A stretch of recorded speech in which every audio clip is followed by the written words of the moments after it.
at this stage, we have tried different things in order to improve and increase the efficiency of a Rankine cycle.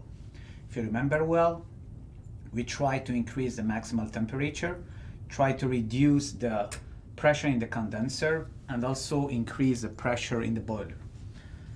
Then we added a reheat to our cycle. Okay, we said that we should split the turbine into two, and in between we can reheat our water.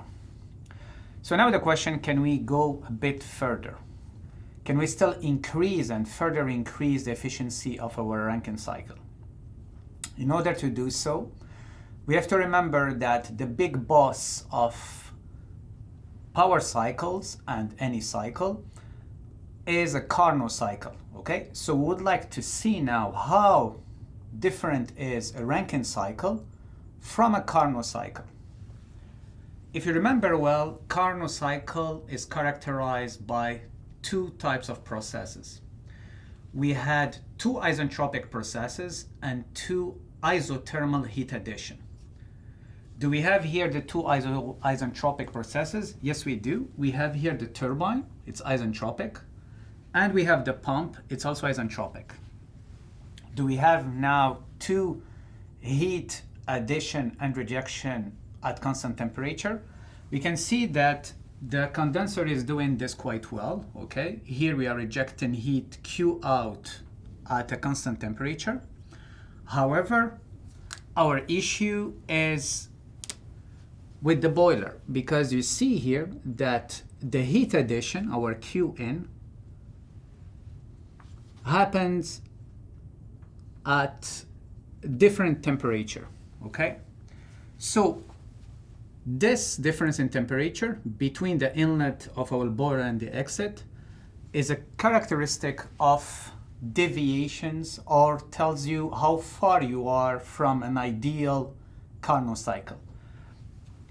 Meaning that Carnot cycle will be basically the cycle described by this rectangle here, okay? Under the following conditions, obviously. So, meaning that the game is to try to minimize this delta T. This difference should be minimized. And if we look carefully at our Rankine cycle, we can notice that we are losing a lot of heat Q in just to bring our water from compressed liquid to the saturation point, meaning from this point to this point. So we are losing all this, right, as Qn, simply to bring our liquid from compressed to saturation. So what we'll be trying now, we'll try to steal some steam from the turbine and try to use it to preheat the water before entering our boiler.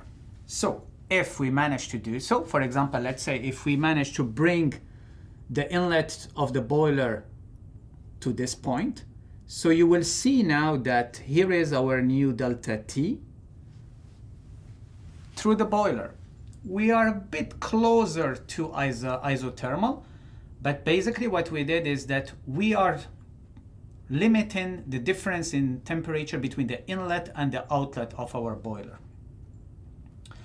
So how to do this with our Rankine cycle is to use a new device, okay? This device will be called feed water heater, okay? And its only role will be to preheat the water before entering our boiler.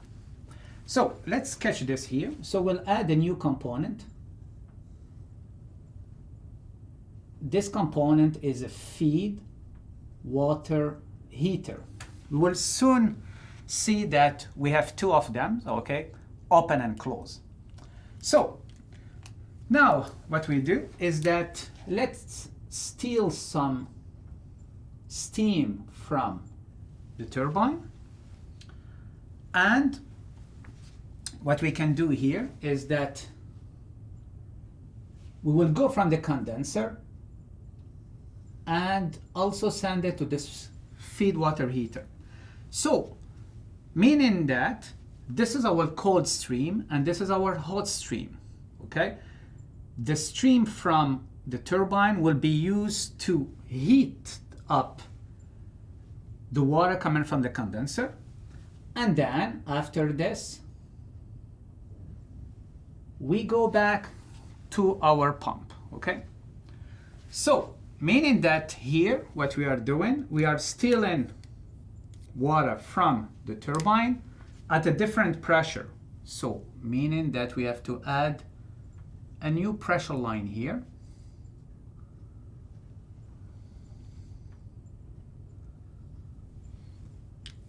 And a new point here and here. And the stream is going in this direction. Now the difference is that we go from this point to this one, and then we are preheating to this, and now we have this. You can see here that I have two isentropic processes, okay? This one is for a first pump, and then we have a second pump. And why this? Because you see that at this level, corresponding to this one, we are mixing this with this stream here. But this is the condenser level, so we need to increase the pressure from the condenser pressure to the pressure of the feed water heater, which is this one. So this is feed water heater. Our feed water heater operates at this specific pressure. So what is missing here is that we will have to add a pump. We will see that this is only for an open feed water heater, okay? So I will be explaining this shortly. So to summarize, what we want to remember at this stage is that with reheat, we acted on this region of our TS diagram. Now what we are doing, we are acting on this region of our TS diagram. And the new cycle will be called Rankine with regeneration.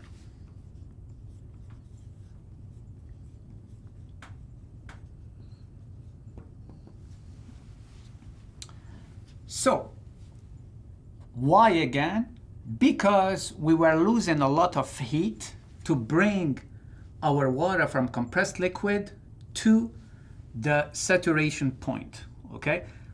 By doing this, by preheating now the water before entering the boiler, so we are saving some heat Qn. You save Qn, you will be reducing a bit the work because you are stealing some steam here, but our expectations are that at the end of the day, the thermal efficiency of our cycle will increase. So let's put some numbers here. Let's call this state 1. This one will be state 2. This will be state 3. Here is state 4. This is our state 5. This is state 6. And this one is state 7. On our TS diagram, what do we have?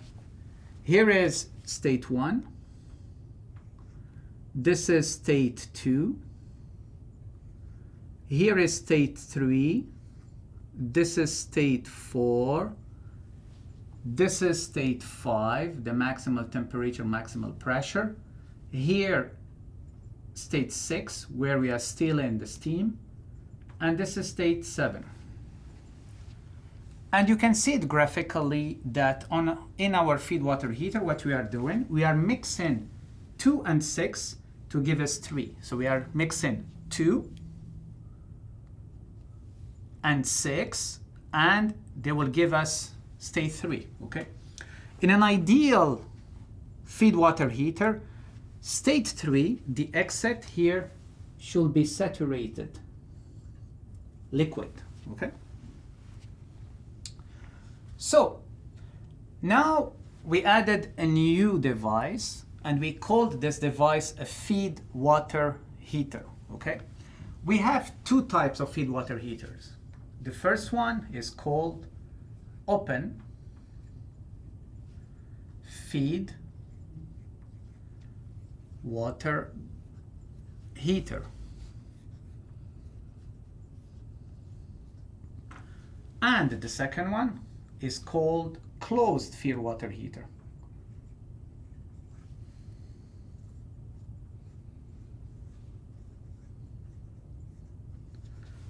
Heater. What is the difference between the two? In an open feed water heater, you have direct mixing between the two inflows, okay? So if I have to sketch a open feed water heater, this is what we have. This will be considered as our exit. And here we will have our inlets. So following this diagram, here we have state 2. This is an inlet. This is the cold stream. This is state 6 coming from the turbine. It's the hot stream. And we have the exit here, which is state 3, with x is equal to 0 ideally. So here you see that we have a direct mix, and it's a box if you want it, a heat exchanger, and then you mix the different streams, and you will be heating up state 2, okay, 2.3. This is what you want, right? You go from T2 to T3. But since we have direct mixing, it's good because you have direct contact between the fluids, but there is a constraint. The constraint here is that all the pressures have to be the same. So P2 has to be equal to P6 and will be equal to P3, okay? Open feed water heaters are cheap, okay? So, and they have actually a very high performance in terms of mixing, and they're very efficient in increasing the temperature. However, there is a problem. The problem is that you still have to bring the pressure of the condenser to the pressure of 0.6. So this is why it costed us an extra pump, sorry.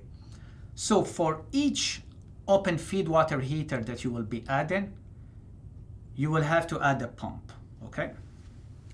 Now for a closed feed water heater, the difference is that you don't have a direct contact between the cold and the hot stream. So if I have to sketch this, this is what we get. We have the steam coming from the turbine, state 6, okay? Then we will sketch this as a pipe where we have state 2 entering here and state 3 leaving here, okay? And this is kind of a closed box if you want. So the steam will condensate. Well, the steam will give its energy to the cold stream and will condensate here. Now, if I leave it this way, we'll have a problem because obviously you will have an accumulation of mass in our closed feed water heater. So this is why what we have to add a valve, a throttling valve, okay? And this you will see when we'll be sketching this Rankine regeneration with a closed feed water heater. You will see what's the role of this throttling valve. I just remind you that the process through a valve is isenthalpic, so H remains constant. Now, what's the benefit of using a closed feed water heater is that you are saving pumps. You don't need a pump each time you will be adding a closed feed water heater. The disadvantage is that you don't have direct contact between the different streams, so therefore you are not optimizing the heat transfer.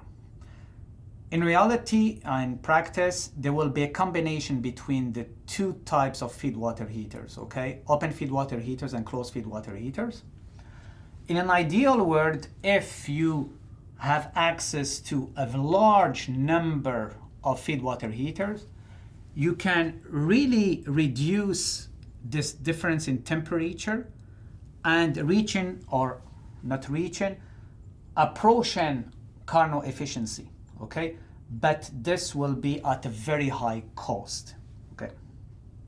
Let us analyze now this new cycle, Rankine regeneration, using the first law of thermodynamics. The most important thing for us is to calculate our thermal efficiency. The thermal efficiency is always the same.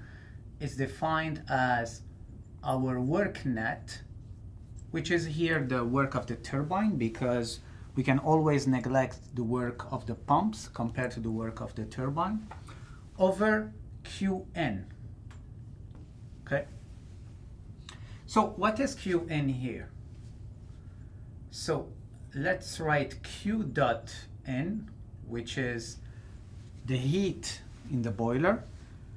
It's equal to the mass flow rate through the boiler, which is m dot 4 or m dot 5, because we have only one inlet, one exit. So m dot 5 cross H5 minus H4. Okay, it's positive. The highest enthalpy is H5 minus H4. So H5 minus H4. Now for the turbine, what do we have? The power, the turbine, is equal to what? Here we start with m dot 5, okay? The inlet of our turbine, m dot 5, but we have two stages. The first one is m dot 5 cross H5 minus H6. So this is this piece, m dot 5 cross H5 minus H6 plus our second stage here, H6 minus H7, okay? We'll just write first the enthalpies, H6 minus H7. But the question is, what is the mass flow rate crossing between 6 and 7? It's m dot 5, the initial one, minus the amount stolen from the turbine, which is m dot 6. So, meaning the remaining is m dot 5 minus m dot 6, which will be ultimately m dot 7, okay? So here we have m dot 5, but here we have m dot 5 minus m dot 6, okay? This is important. So it's m dot 5 minus m dot 6. So this means that we can write this as the power of our turbine is equal to what? Is equal to m dot 5 cross H5 minus H6 plus m dot 5 cross 1 minus m dot 6 over m dot 5. Cross the difference in enthalpy, H6 minus H7. Why are we doing this? Because now we can divide the power by the mass flow rate m dot 5, which is the main mass flow rate, the one crossing the boiler. So we can write that the work of the turbine now, it's not the power, it's equal to the power divided by m dot 5 it's equal to what? It's equal to the difference in enthalpy, H5 minus H6, plus 1 minus m dot 6 over m dot 5 cross H6 minus H7.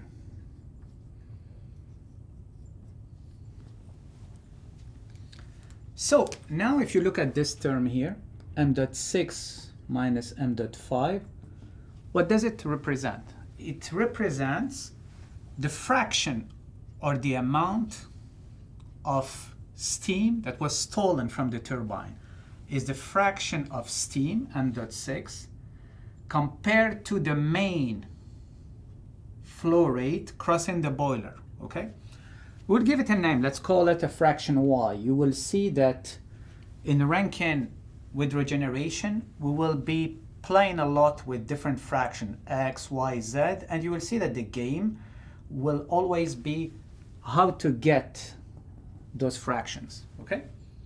So now we can write that for our turbine, the work of the turbine is equal ultimately H5 minus H6 plus 1 minus y cross H6 minus H7. And this fraction y, it's here, it's traveling here. So meaning that we will have a total fraction of the flow, m dot 5 over m dot 5 if you wish. Here we are still in a fraction y, and meaning that what's remaining here will be 1 minus y, okay? So we have 1 traveling here in terms of fractions, here y leaving, and here this should give us 1 minus y fraction. The next step is to try to get this fraction y. So now let's try to get this fraction y, okay? Here what's important to understand is that the only tool that we have is the first law of thermodynamics. So the first law of thermodynamics can give you the work, the heat, the enthalpies, and the mass flow rates. But still, we have only one equation, so we can afford only one unknown. Meaning that we have to select the control volume where there is no heat, no work involved, okay? So, meaning we exclude the pump, there is work, the boiler, there is heat, the turbine, there is work, the condenser, there is heat, and the second pump, there is also work. So, in this case, the only way for us to get the value of this fraction y is to select our feed water heater as a control volume, okay? So, we consider the feed water heater as a control volume. I will sketch here the feed water heater. This is an open feed water heater.